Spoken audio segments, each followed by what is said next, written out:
as a parent, whether it's a single parent, 2-parent homes, where we just say these teenagers are different. We don't know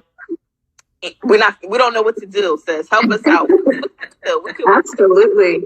Well, I'm not at the teenage stage with my own children, but my husband and I have volunteered for many years with our teen ministry. So definitely very familiar from a mentor perspective, from just ministry and service and volunteerism and all that kind of stuff. And then, just other family members and being able to pour into their lives as well and be present there. So I can understand where there are different thoughts when we even say the word teenager, first of all.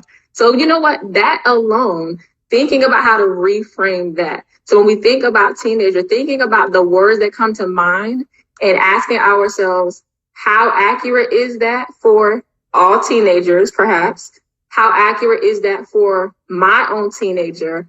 How representative is that word for what I want to see in my teenager? So reframing how we even think about that whole teenage stage is one thing.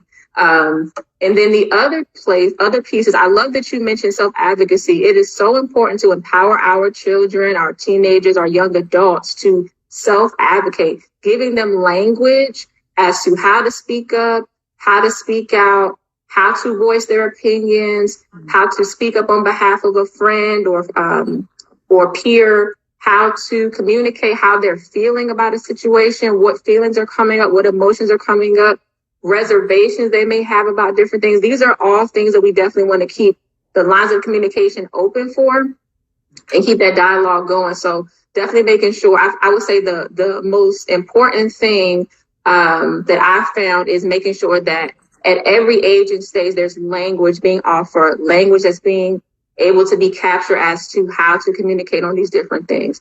Well, I find that when there is appropriate or language that is appropriate or representative of an experience or representative of a feeling, you're better able to kind of negotiate and navigate the conversation around it. So definitely offering language there. And then I love also what you said when you said you're working on it. It's important for kids to see mom, dad, parent, whomever, grandparent, auntie, we're working on some things too. And having them be able to not only witness you growing and making, setting actionable goals, achievable goals, and seeing you work through those things, whether it be a personal goal, professional goal, or something that you guys are working on together, it's important for them to see that. And it's important for them to see how you talk about that experience. Like I was having a tricky time the other day, kind of preparing for something, and I was kind of openly wrestling with myself, like, man, I really have to get this done. I really want to approach this in a certain way. And my daughter, my oldest daughter, was sitting watching me, and she was like, Mom, just do it. Like, why don't you just do it then? And I'm like, I want to do it. I'm working, but I thought it was important that she see it's okay to understand that you have to do something, but understand that there's a certain preparation. Everyone's preparation process is different.